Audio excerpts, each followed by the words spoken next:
Competitive cracker. എൻ്റെ പേര് റബീഹത്ത്. അപ്പോൾ ഇന്നത്തെ വീഡിയോയിൽ നമ്മൾ നോക്കാനായിട്ട് പോകുന്നത്, നമുക്കറിയാം നമ്മുടെ ഈ എക്സാമുകൾക്ക് വളരെ ഇമ്പോർട്ടൻ്റ് ആയിട്ടുള്ള ഒരു ഏരിയ ആണ് അല്ലേ കറണ്ട് അഫെയർസ് എന്ന് പറയുന്നത്. ഈ കറണ്ട് അഫെയർസ് എന്ന് പറയുന്നത് പലരെ സംബന്ധിച്ചിടത്തോളം ഒരു ബുദ്ധിമുട്ടായിട്ടുള്ള ഒരു ഏരിയ ആണ്. എങ്ങനെ പഠിക്കണം, എവിടുന്ന് പഠിച്ച് തുടങ്ങണ്ടേ, എത്ര കാലത്തെ കറണ്ട് അഫെയർ ഒരു എക്സാമിന് മുന്നോടിയായിട്ട് പഠിക്കണം, ഓക്കെ, ഇത്തരത്തിൽ ഒരുപാട് ക്വസ്റ്റ്യൻസ് എല്ലാവരുടെ ഇടയിൽ നിൽക്കുന്നുണ്ട് എന്നറിയാം.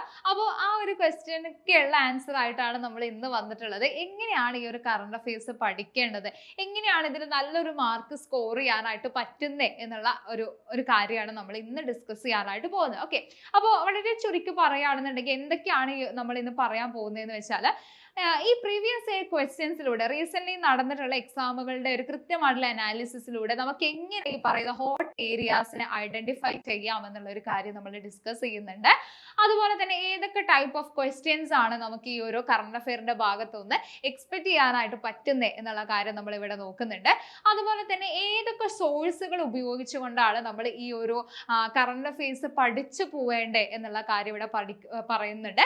അതുപോലെ തന്നെ നിങ്ങൾ ഏതൊരു എക്സാമിന് മുന്നോടിയായിട്ട് പഠിക്കുകയാണെന്നുണ്ടെങ്കിലും എത്ര കാലത്തെ കറണ്ട് അഫെയർസ് നിങ്ങൾ കവർ ചെയ്യണം എന്നുള്ള കാര്യം നമ്മൾ പറയുന്നുണ്ട്. അങ്ങനെയുള്ള ഒരു 4-5 ഏരിയാസ് ആണ് നമ്മൾ ഇന്ന് ഇവിടെ ഡിസ്കസ് ചെയ്യാനായിട്ട് പോകുന്നത്. ഓക്കെ, അപ്പോൾ ആദ്യം തന്നെ നമ്മൾ നോക്കുമ്പോൾ ഈ ഒരു പ്രീവിയസ് ഇയർ ക്വസ്റ്റ്യൻസ് ഇതിന്റെ ഇമ്പോർട്ടൻസ് എന്താണെന്നുള്ളത് ഞാൻ പറഞ്ഞുതരാം. അതായത് റീസെന്റ് നടന്നിട്ടുള്ള എക്സാമുകളെ നിങ്ങൾ കൃത്യമായിട്ട് എടുക്കുക. ഓക്കെ, കൃത്യമായിട്ട് അടുത്ത് നടന്നിട്ടുള്ള എക്സാമുകൾ നിങ്ങൾ അനലൈസ് ചെയ്യുക. ഈ അനലൈസ് ചെയ്തതിന് ശേഷം ഏതൊക്കെ ഭാഗത്തു നിന്നാണ് ക്വസ്റ്റ്യൻസ് വരുന്നത് എന്നുള്ളത് കൃത്യമായിട്ട് നിങ്ങൾ മനസ്സിലാക്കുക എന്നുള്ളതാണ് ഒരു പ്രധാന കാര്യം എന്ന് പറയുന്നത്. ഓക്കെ, ഏതൊക്കെ ഹോട്ട് ഏരിയാസ് ആണ് നമുക്ക് കാണാനായിട്ട് പറ്റുന്നത്, റിപ്പീറ്റഡ് ആയിട്ട് ക്വസ്റ്റ്യൻസ് ചോദിക്കുന്നത്, ഓക്കെ, റിപ്പീറ്റഡ് ആയിട്ട് ക്വസ്റ്റ്യൻസ് വരുന്നത് ഏത് ഏരിയാസിൽ നിന്നാണ് എന്നുള്ളത് അവിടെ കൃത്യമായിട്ട് ഐഡന്റിഫൈ ചെയ്യുക. അപ്പൊ റീസെന്റ് നടന്നിട്ടുള്ള എക്സാമുകളൊക്കെ നമ്മൾ നോക്കുമ്പോൾ എന്ന് പറഞ്ഞാൽ അവിടെയൊക്കെ നമുക്ക് കാണാൻ പറ്റുന്നതാണ് 2025 നൊബേലുമായി ബന്ധപ്പെട്ടുകൊണ്ടുള്ള കാര്യങ്ങൾ എന്ന് പറയുന്നത്. നൊബേൽ അല്ലെങ്കിൽ അവാർഡുകളുമായി ബന്ധപ്പെട്ടുകൊണ്ടുള്ള ക്വസ്റ്റ്യൻസ് എന്ന് പറയുന്നത് എപ്പോഴും നമുക്ക് എക്സാമിന് കാണാനായിട്ട് പറ്റുന്ന ഒരു ഏരിയ ആണ്. ഓക്കെ, അപ്പോൾ അവാർഡുകളുമായി ബന്ധപ്പെട്ടുകൊണ്ടുള്ള കാര്യങ്ങൾ, ഇതുമായി ബന്ധപ്പെട്ടുകൊണ്ട് എങ്ങനെയൊക്കെ ഏതൊക്കെ ടൈപ്പ് ഓഫ് ക്വസ്റ്റ്യൻസ് ആണ് പ്രീവിയസ് അല്ലെങ്കിൽ റീസെന്റ് നടന്ന എക്സാമുകളിൽ ചോദിച്ചിട്ടുള്ളത് എന്നുള്ളത് അവിടെ മനസ്സിലാക്കി വെക്കുക.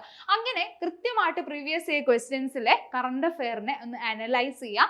അനലൈസ് ചെയ്തും കൊണ്ട് എങ്ങനെയൊക്കെയാണ് ക്വസ്റ്റ്യൻസ് വരുന്നത്, എന്തുകൊണ്ടാണ് ചോദ്യകർത്താവ് ആ ഒരു ചോദ്യം എന്ന് പറയുന്നത് അവിടെ ഉൾപ്പെടുത്തിയത് എന്നുള്ള കാര്യങ്ങളൊക്കെ കൃത്യമായിട്ട് മനസ്സിലാക്കുക. അപ്പോൾ നിങ്ങൾ ഈ ഒരു ക്വസ്റ്റ്യൻസ് അനലൈസ് ചെയ്യുമ്പോൾ തന്നെ നിങ്ങൾക്ക് ഒരുപാട് ടോപ്പിക്കുകൾ നിങ്ങൾക്ക് കിട്ടും. ഏതൊക്കെ ഏരിയാസിന്റെ അണ്ടറിൽ നിന്നുകൊണ്ടാണ് മെയിൻ ആയിട്ട് ക്വസ്റ്റ്യൻസ് വരുന്നത് എന്നുള്ളത്. അപ്പോൾ എപ്പോഴും തന്നെ നമ്മൾ പ്രീവിയസ് ഇയർ ക്വസ്റ്റ്യൻസ് എന്ന് പറയുന്നത് നിങ്ങൾക്ക് അറിയാം, ഞാൻ പറയാതെ തന്നെ നിങ്ങൾക്ക് അറിയുന്നതാണ്.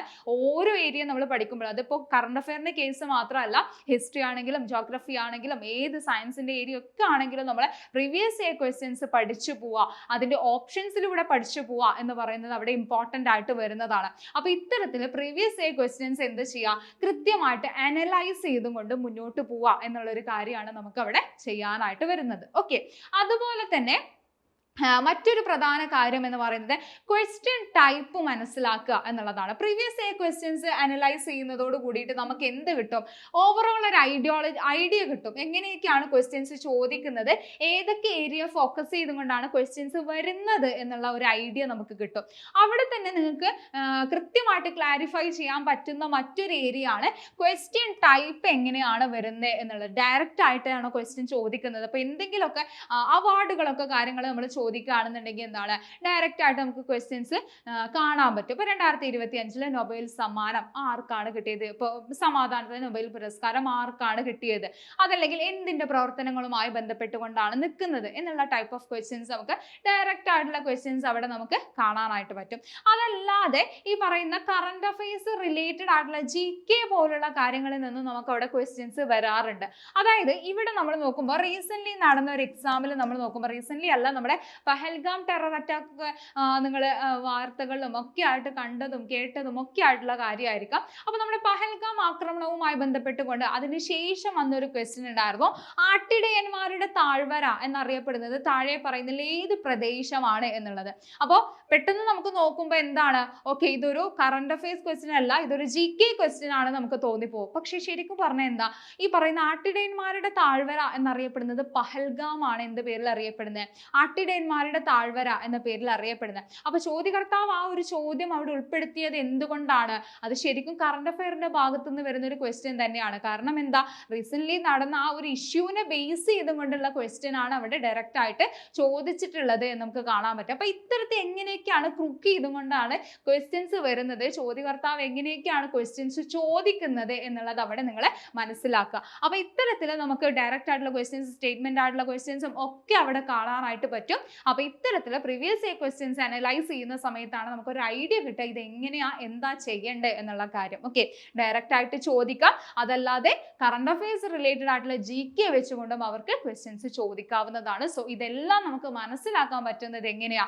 കൃത്യമായിട്ട് പ്രീവിയസ് ഇയർ ക്വസ്റ്റ്യൻസ്, റീസെന്റ് നടന്നുള്ള എക്സാമിലെ ട്രെൻഡ് മനസ്സിലാക്കുക, PSCയുടെ ട്രെൻഡ് എങ്ങനെയാ പോകുന്നത് എന്നുള്ളത് ഒന്ന് ഐഡന്റിഫൈ ചെയ്യുക എന്നുള്ളതാണ്. എല്ലാം ക്ലിയർ ആയിട്ട് നമുക്ക് കിട്ടുമെന്നല്ല, ഒരു ഐഡിയ നമുക്ക് അവിടെ കിട്ടുമെന്നുള്ളത് നമുക്ക് ഇതിലൂടെ പറയുന്നത്. ഓക്കെ, അത് കഴിഞ്ഞ് മറ്റൊരു പ്രധാന കാര്യം എന്ന് പറയുന്നത് പലരെ സംബന്ധിച്ചിടത്തോളം ഒരു ബുദ്ധിമുട്ടാണ്, അല്ലെങ്കിൽ എന്താണ് എപ്പോഴും അറിയില്ല എവിടുന്ന എന്താ പഠിക്കേണ്ടത് എന്നുള്ള ഒരു കാര്യം, അല്ലെങ്കിൽ പ്രത്യേകിച്ച് കറണ്ട് അഫയറിന്റെ കാര്യം. ഇപ്പോൾ നമ്മൾ ഹിസ്റ്ററി ആണെങ്കിൽ ജോഗ്രഫി ആണെങ്കിൽ എല്ലാത്തിനും നമുക്ക് എന്തുണ്ട്, കൃത്യമായിട്ട് ഒരു ഏരിയ ഉണ്ടല്ലേ, ഇന്നത് പഠിച്ചാൽ അല്ലെങ്കിൽ ഒരു ബുക്ക് നമുക്ക് ഏറ്റവും യൂസ്ഫുൾ ആയിട്ട് ഒരു ബുക്ക് നമുക്ക് അവിടെ യൂസ് ചെയ്താൽ മതി. പക്ഷെ ഇവിടെ കറണ്ട് അഫയറിന്റെ കാര്യം എന്ന് പറയുന്ന സമയത്ത് അങ്ങ് വാസ്റ്റ് ആയി കിടക്കുന്ന ഒരു ഏരിയ ആണ്. അപ്പൊ ഏത് സ്റ്റഡി മെറ്റീരിയൽ, ഏത് സോഴ്സ് ഉപയോഗിച്ചുകൊണ്ടാണ് ഇവിടെ പഠിക്കേണ്ടത് എന്നുള്ളത് പലവരെ സംബന്ധിച്ചിടത്തോളം ഒരു ബുദ്ധിമുട്ടായി നിൽക്കുന്ന ഏരിയ ആണ് എന്നറിയാം. അപ്പൊ ഇവിടെ എനിക്ക് പറയാനുള്ള കാര്യം, സ്റ്റഡി മെറ്റീരിയലിന്റെ കേസിൽ നമ്മൾ വരുന്ന സമയത്ത് നിങ്ങൾ എന്ത് ചെയ്യാം, ന്യൂസ് പേപ്പേഴ്സ്. ഓക്കെ, നമുക്കറിയാം ഇനിയിപ്പോൾ നടക്കാൻ പോകുന്ന എക്സാം ആണെങ്കിലും ഇനിയിപ്പോൾ ഏത് എക്സാമിന് നിങ്ങൾ പ്രിപ്പയർ ചെയ്യുന്ന ആളുകളാണെങ്കിലും ന്യൂസ് പേപ്പർ അവിടെ കൃത്യമായിട്ടൊന്ന് വായിച്ചു പോവുക. ഡെയിലി ബേസിൽ നിങ്ങൾ ഒരു ന്യൂസ് പേപ്പർ എങ്കിലും എന്ത് ചെയ്യുക, കൃത്യമായിട്ട് ഫോളോ ചെയ്യുക. എല്ലാം അരിച്ചു പെറുക്കി വായിക്കണമെന്നല്ല, എക്സാം പോയിന്റ് ഓഫ് വ്യൂവിൽ നമുക്ക് ഇമ്പോർട്ടൻ്റ് ആയിട്ടുള്ള കാര്യങ്ങൾ അവിടെ ഐഡന്റിഫൈ ചെയ്യുക എന്നുള്ളതാണ് നമ്മളവിടെ ചെയ്യേണ്ടത്.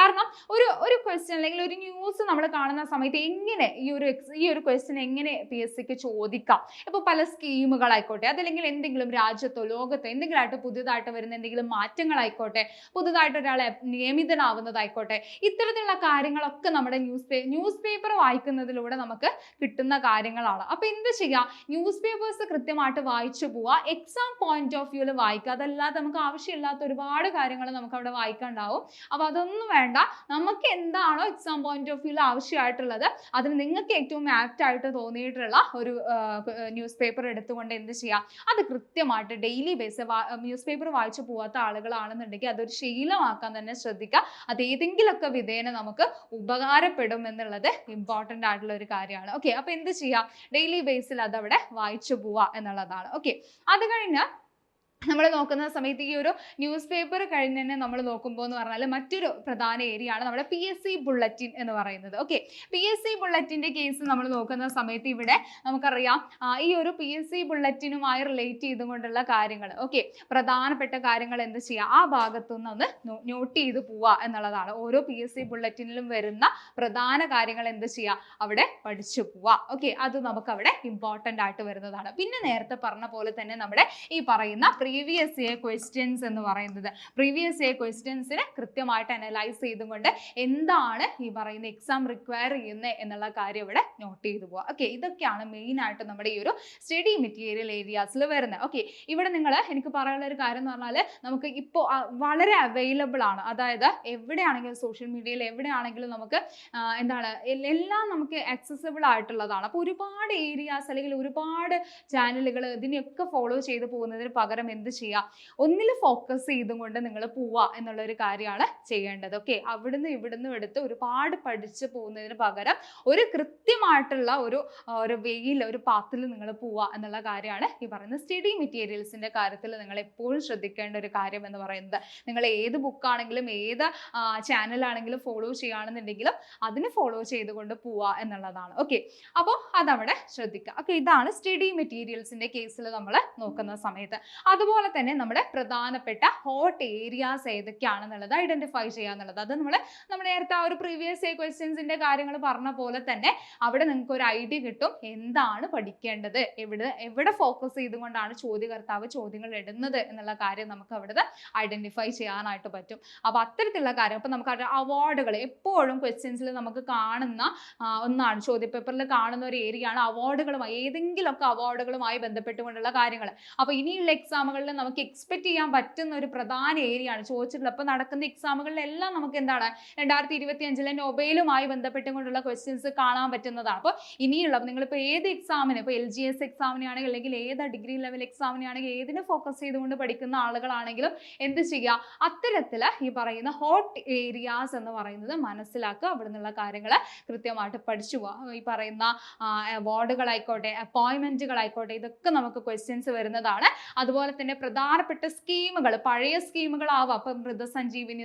സുഹൃതം, വയോമിത്രം എന്നൊക്കെ പറഞ്ഞുകൊണ്ട് എപ്പോഴും റിപ്പീറ്റഡ് ആയിട്ട് ചോദിക്കുന്ന ഏരിയാസ് ഉണ്ട്. ഇതൊക്കെ മനസ്സിലാക്കിക്കൊണ്ട് എന്ത് ചെയ്യുക, അത് കവർ ചെയ്ത് പോകാനായിട്ട് ശ്രദ്ധിക്കുക എന്നുള്ളതാണ്. ഓക്കെ, അത് കഴിഞ്ഞ് ബാക്കിയുള്ള ഒരു അവസാനത്തെ ഒരു പ്രധാന ക്വസ്റ്റ്യൻ ആയിട്ട് വരുന്നതാണ് എത്ര മുതലുള്ള കറണ്ട് അഫെയർ ആണ് പഠിച്ചു പോവേണ്ടത്, ഏത് ഡ്യൂറേഷനിലുള്ള കറണ്ട് അഫെയർ ആണ് പഠിച്ചു പോവേണ്ടത് എന്നുള്ളതാണ് മറ്റൊരു പ്രധാന ക്വസ്റ്റ്യൻ ആയിട്ട് വരുന്നത്. അപ്പൊ ഇവിടെ നമ്മൾ നോക്കുമ്പോൾ ഇപ്പോൾ റീസെന്റ് നടന്ന എക്സാമുകളിലൊക്കെ നമ്മൾ നോക്കുമ്പോൾ എന്ന് പറഞ്ഞാൽ ഇപ്പൊ കഴിഞ്ഞ BF എക്സാമിൽ നമ്മൾ നോക്കുമ്പോൾ 2023 G20 സമ്മിറ്റുമായി ബന്ധപ്പെട്ടുകൊണ്ട് അതിന്റെ ഒരു പ്രമേയവുമായി ബന്ധപ്പെട്ടുകൊണ്ടുള്ള കാര്യം ചോദിച്ചതായിട്ട് നമുക്ക് കാണാൻ പറ്റുന്നുണ്ട്. അപ്പൊ ഇവിടെയും നമ്മൾ അവിടെ നോക്കുന്ന സമയത്ത് എന്ത് ചെയ്യുക, ഈ പറയുന്ന ഡ്യൂറേഷൻ എന്ന് പറയുമ്പോൾ ഏത് എക്സാമിന് നിങ്ങൾ പ്രിപ്പയർ ചെയ്യുന്ന ആളാണെങ്കിൽ പോലും എന്ത് ചെയ്യുക, ഏത് എക്സാമിന് പ്രിപ്പയർ ചെയ്യുന്ന ആളാണെങ്കിൽ പോലും ആ ഒരു എക്സാമിന്റെ 2 മാസം മുന്നേ വരെയുള്ള കറണ്ട് അഫെയർസ് എന്ന് പറയുന്നത് അവിടെ കൃത്യമായിട്ട് പഠിച്ചു പോവുക.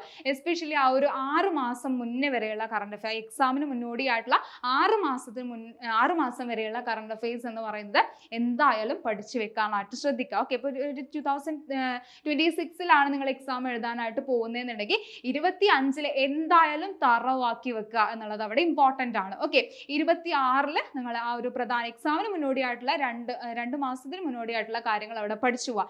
24 നമ്മൾ നോക്കുമ്പോൾ അവിടെയുള്ള പ്രീവിയസ് ക്വസ്റ്റ്യൻസ് കൃത്യമായിട്ട് അനലൈസ് ചെയ്തുകൊണ്ട് എന്ത് ചെയ്യുക, ആ ഒരു ഏരിയ കംപ്ലീറ്റ് ആക്കി പോവുക എന്നുള്ളത്. ഇതാണ് ഡ്യൂറേഷന്റെ കേസിൽ നമ്മൾ പറഞ്ഞു പോയി എവിടം തൊട്ട് എവിടം വരെയാണ് കറണ്ട് അഫെയർ പഠിച്ചു പോവേണ്ടത് എന്നുള്ളത് നമ്മൾ നോക്കുമ്പോൾ പറയാനായിട്ട് വരുന്നത്. ഓക്കെ, അപ്പോൾ ഇങ്ങനെയൊക്കെ എന്ത് ചെയ്യുക, നമ്മുടെ ഒരു ഡെയിലി ബേസിൽ നിങ്ങൾ കറണ്ട് അഫെയറിനെ പഠിച്ചു പോകാനായിട്ട് ശ്രദ്ധിക്കുക എന്നുള്ളതാണ്. ഓക്കെ, അപ്പോൾ എന്ത് ചെയ്യുക, അതിനെ ഒരു ഭാരമാക്കി വെക്കാതെ ഡെയിലി ബേസിൽ ഈ പറയുന്ന ന്യൂസ് പേപ്പേഴ്സ് പഠിച്ചുകൊണ്ടും അതല്ല നിങ്ങൾ ഏത് ചാനലാണെങ്കിലും എവിടെയാണെങ്കിലും നിങ്ങൾ പഠിക്കുന്ന ഏത് കോഴ്സിലാണെങ്കിലും നിങ്ങൾ പഠിക്കുന്നതാണെങ്കിലും അവിടെയുള്ള കാര്യങ്ങൾ കൃത്യമായിട്ട് പഠിച്ച് ഓരോ ദിവസം അപ്ഡേറ്റ് ചെയ്ത് വെച്ചുകൊണ്ട് തന്നെ പോവുക എന്നുള്ളതാണ് കറണ്ട് അഫെയറിൽ നമുക്ക് ചെയ്യാനായിട്ട് വരുന്നത്. ഓക്കെ, അപ്പോൾ നിങ്ങൾക്ക് ക്ലിയർ ആയി എന്ന് വിചാരിക്കുന്നു. നമുക്കറിയാം നമ്മുടെ മുന്നിൽ നിന്ന് ഒരുപാട് എക്സാമുകൾ ഈ ഒരു 2026 നമ്മൾ കാത്തിരിക്കുന്നുണ്ട് അല്ലേ.